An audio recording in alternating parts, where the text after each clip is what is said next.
Hello everybody, welcome back to my channel. My name is Maureen O'Connor from Quilters Heaven in Northbrook, Illinois, and I am the Opinionated Quilter.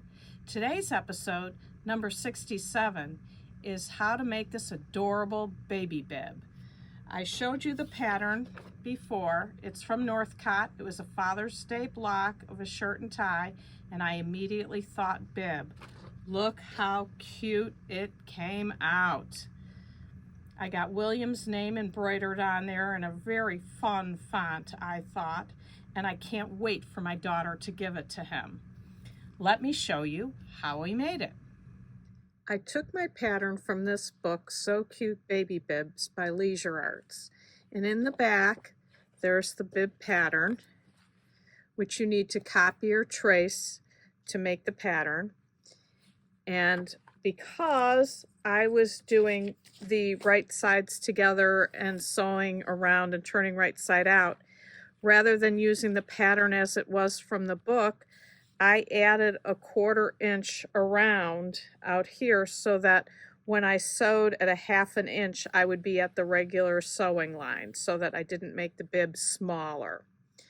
So in my first example, I used that Father's Day block pattern from Northcott. In this one, this is the turtle that I made for showing how to do foundation paper piecing. And I found this fabric to use for the top, and I had to add a little to the sides because the block was too narrow.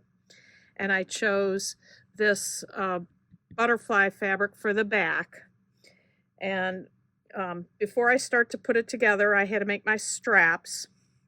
And I made my straps in a very normal fashion, common way, where you fold your fabric in half, and I cut this at 1 1/2 to start, so you fold it in half so you've got a center pressing line, and then you fold up to the half and up to the half, and then close it, and then you sew on either side of the line, not either side of the line, on either side of the strap.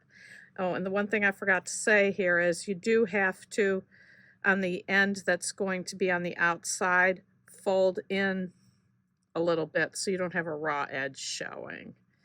And so I just sew super close. I don't think you can see it on camera because it's pink thread.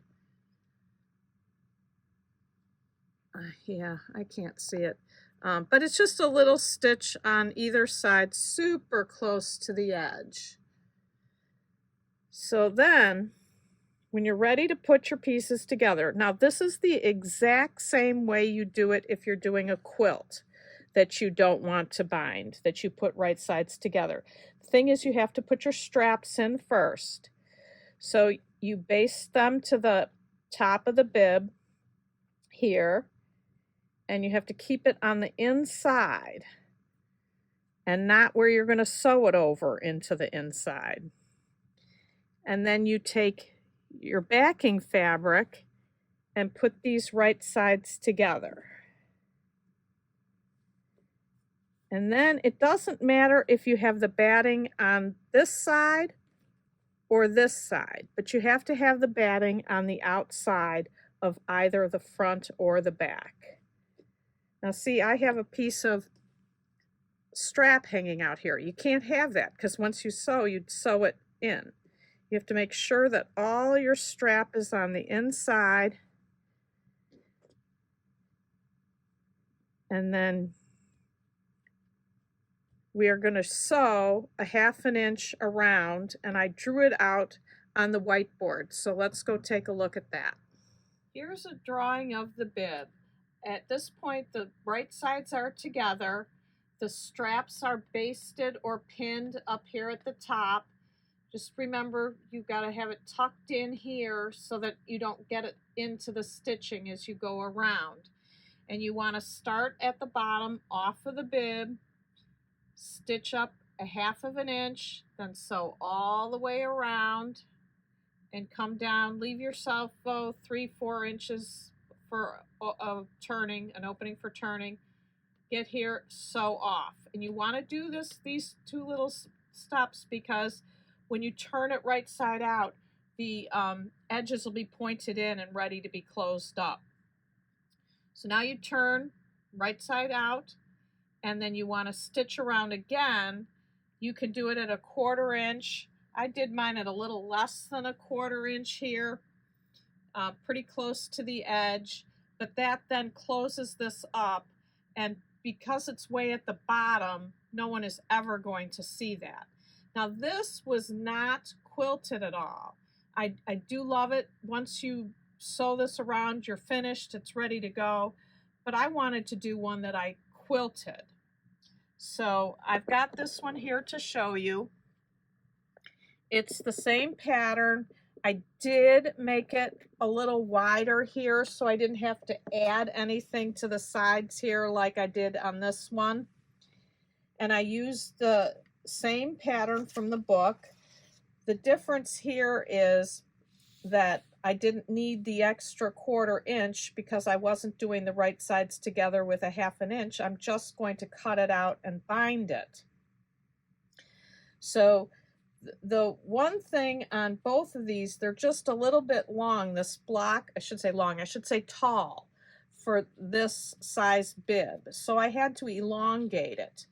So after I quilted this, I pieced it, I added the additional top on here to cover this part of the bib, and then I wanted to draw on here where I was going to cut it out. So I took my pattern, I laid it centered on the pattern, and I took a marking pen and drew, and then I stopped about here because I wouldn't want to cut all this of my shirt off as it came up to finish the bib. So I moved it up, and then I finished drawing it out, and then I did the same thing on the other side. Center, draw, stop, draw, and finish.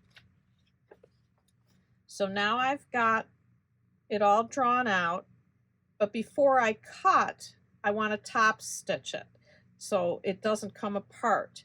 So you can see I did this in red, and this is where the bib is going to be.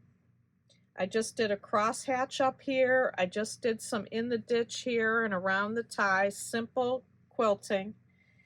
And now all I have to do is cut it out and bind it. Now I did not make straps for this one. You'd have to attach it to the back if you did. I don't want to do that.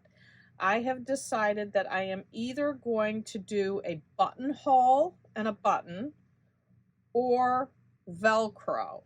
I haven't made a decision as to which I'm going to do, but that's all that's left to do. It's finished except for binding and some sort of a closure up here. So that's making a bib. I didn't go over it all foundation paper piecing. We've done that before. You could do a traditional pieced block for this. It doesn't have to be foundation paper piecing, but this would be a great bib for somebody to wear on the 4th of July. So I hope you liked this episode. If you did, please like, share, and subscribe, and please leave some comments for me. Any other bib ideas? Sounds good to me. So until next time, happy sewing.